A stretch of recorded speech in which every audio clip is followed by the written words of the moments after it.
HarperCollins presents A Daughter's Courage by Kitty Neale. Read by Annie Aldington. Chapter 1. Battersea, London, 1956. Crimson nail polish was the only splash of colour in the dank kitchen, as Dorothy Butler painted her nails in preparation for her date with Robbie Ferguson. It was mid-September, and she was sitting at the battered kitchen table. While waiting for the varnish to dry, she watched as her mother Alice flicked soapy suds from her hands before wiping them down the front of her washed-out apron.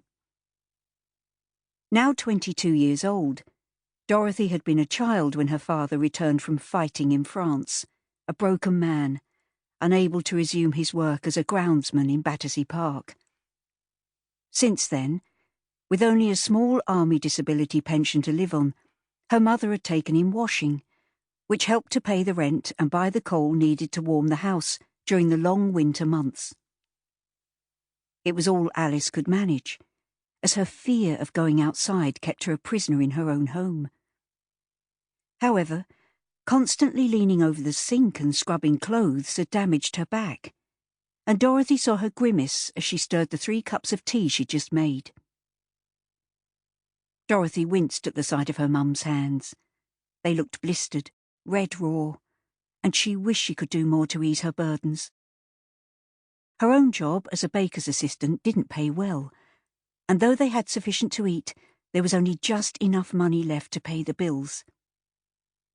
"Dotty, be a love and take this cuppa through to your father, will you?" Alice asked. Dotty blew on her freshly polished nails, hoping they were dry, as she obligingly took the weak tea which had seen the leaves stewed 3 times. She carried it through to the sparsely furnished front room. She wasn't surprised to find her father Bill in his usual place, sat on a faded brown wing-backed armchair, staring up at the bare light bulb hanging from the ceiling rose. Dorothy knew that her mother didn't believe in luxuries, neither could she afford them. If it wasn't practical, or didn't serve a purpose, then it wasn't needed, and lampshades came under the latter heading. "Here you are, Dad," Dorothy said gently, as she knelt next to her father's chair. "I've brought you a nice cuppa." She studied her father's pale face. His skin was almost translucent and etched with lines. He had an especially deep furrow across his brow, which Dorothy thought had been caused by a constant frown.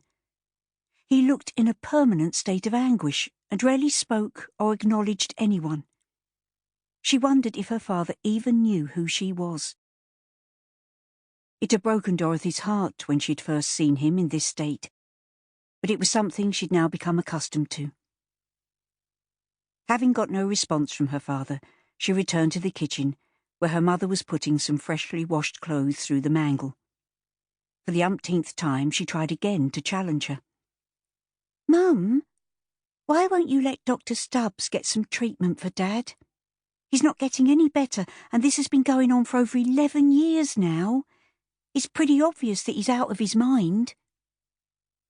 Alice wiped her forehead with the back of a ravaged hand as she turned to look at her daughter. Her greying hair was held in a loose bun with thin strands hanging scraggily down. Though only in her 40s, the hard life she'd been forced to live had prematurely aged her, and she said wearily, "I've been through this with you before, Dotty. I won't have your father put in one of them places, 'cause you know what they do to 'em in there. They electrocute them. He just needs lots of love and patience from his family. You'll see. One day we'll have your Dad back to how he was.